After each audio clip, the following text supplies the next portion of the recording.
দেখেন আমার হাতে দেখতে পাচ্ছেন অনেকগুলো বেগুনের জালি ছোট ছোট।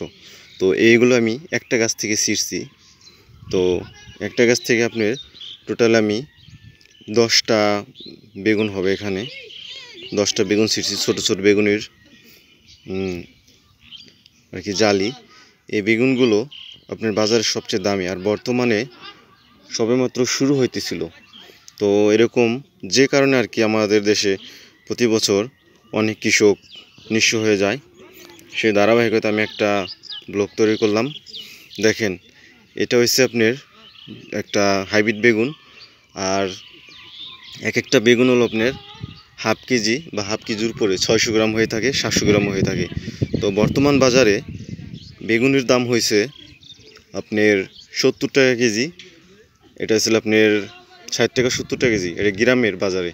আর শহর আমার এখান থেকে ঢাকা খুব কাছে।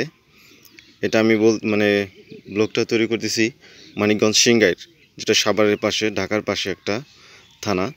তো এই এলাকায় প্রতি বছর আপনার শত শত বিঘায় বেগুন চাষ করা হয়। তার মধ্যে এটা হয়েছে একটা সবচেয়ে ভালো জাতের একটা বেগুন। এই গাছ সাধারণত মরে না, আপনার শুধু পোকার আক্রমণ থাকে, সব রকমের বেগুনে পোকার আক্রমণ থাকে। এই বেগুনটা হলো আপনার হাফ কেজি বা হাফ কেজির উপরে, সেটাই বললাম আপনাকে। 2টা বেগুন আপনার 1 কেজি বা 1.5 কেজি হয়ে থাকে। এটা বড় একটা বেগুন।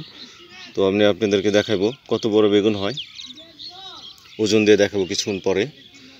তো দেখেন এই গাছ মরে যাওয়ার একটা কারণ হইল আপনি এর গাছের গোড়ায় ঠিকঠাক মতো ফোড়াটা না দেওয়ার কারণে, ভাইরাস আক্রমণের কারণে। তো আমার ক্ষেতে অতটা সমস্যা নাই, ভাইরাস নাই।